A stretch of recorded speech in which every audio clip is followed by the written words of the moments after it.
Page number 246, प्रश्न पत्र 1991। विगत कुछ वर्षों से प्रत्यक्ष एवं अप्रत्यक्ष बजट इधर कराधान करने की प्रवृत्ति आत्मसंयम की सभी सीमाएं लांघती प्रतीत होती है। एक सप्ताह के दौरान केंद्र सरकार ने अधिसूचनाओं के माध्यम से 900 करोड़ रुपए के प्रत्यक्ष कर तथा 1200 करोड़ रुपए के अप्रत्यक्ष कर लगा दिए, जिससे चालू वित्त वर्ष की शेष अवधि में ही 1200 करोड़ रुपए का अतिरिक्त राजस्व प्राप्त होना अनुमानित है। इसके साथ ही यह भी घोषणा कर दी गई है कि पेट्रोलियम उत्पादों पर 25% खाड़ी अधिभार वर्ष 1991-92 में भी जारी रहेगा। इसके पूर्व एक वर्ष के दौरान बजट, इतर, डाक तार, टेलीफोन दरों में भी वृद्धि की गई थी तथा कुछ ही समय बाद रेल और सामान्य बजटों के माध्यम से भारी कराधान किया गया।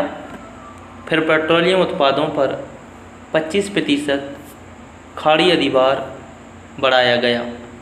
राज्य सरकारों ने जो नए कराधान किए वे इसके अतिरिक्त हैं। यह सब अभूतपूर्व है। इस बारे में कोई दो मत नहीं हो सकते कि भारतीय अर्थव्यवस्था की स्थिति बहुत ही चिंताजनक है। सरकारी खर्च और आय में अंतर बढ़ने से स्वदेशी और विदेशी ऋणों में अत्यधिक वृद्धि हो गई तथा उनके ब्याज की अदायगी का बोझ बहुत बढ़ गया। 7,000 करोड़ रुपए का अनुमानित बजट घाटा वित्त वर्ष के अंत तक बढ़कर 14-15 हज़ार करोड़ रुपए तक पहुंच जाने की आशंका है। खाड़ी संकट के कारण पेट्रोलियम उत्पादों के आयात का खर्च 6,000 करोड़ रुपए बढ़ चुका है। औद्योगिक उत्पादन एवं निर्यातों में अपेक्षित वृद्धि के आसार नहीं। आयातों में एक सीमा से अधिक कटौती प्रति उत्पाद सिद्ध हुए बिना नहीं रहेगी, जैसा कि वित्त मंत्री महोदय ने कहा है। अब आसान लोकप्रिय निर्णयों का युग समाप्त हो गया है। किसी को यह गलतफहमी नहीं होना चाहिए कि पिछले कई वर्षों के असंतुलन के दुष्प्रभाव एक झटके में दूर हो जाएंगे, किंतु यह आवश्यक है कि सरकार अर्थव्यवस्था को बचाने के लिए बिना समय नष्ट किए कदम उठाने प्रारंभ करे। यह सब सही हो सकता है, किंतु क्या इस तथ्य से इनकार किया जा सकता है कि बजट, इतर कराधान न केवल आलोकतांत्रिक तथा संसद की सर्वोपरिता की अवमानना है, किंतु उससे बजट एवं वित्तीय प्रबंधन में गंभीर मूलभूत खामियों के भी स्पष्ट संकेत मिलते हैं। क्या यह सही नहीं है कि कराधान किसी भी स्तर पर किया जावे?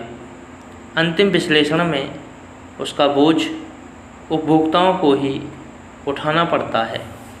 क्या विगत एक सप्ताह के दौरान किए गए कराधान का मुद्रास्फीति और मूल्य स्तर पर प्रतिकूल प्रभाव नहीं पड़ेगा?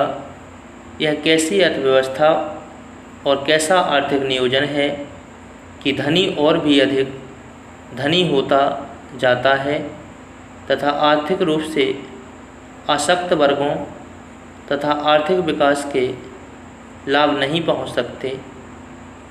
आज सर्वोपरि आवश्यकता अर्थव्यवस्था एक आर्थिक नियोजन की मूलभूत प्राथमिकताओं को सौद्देश्य ढंग से निर्धारित किए जाने की है। तदर्थ निर्णयों से अर्थव्यवस्था में किसी दूरगामी सुधार की आशा नहीं की जा सकती।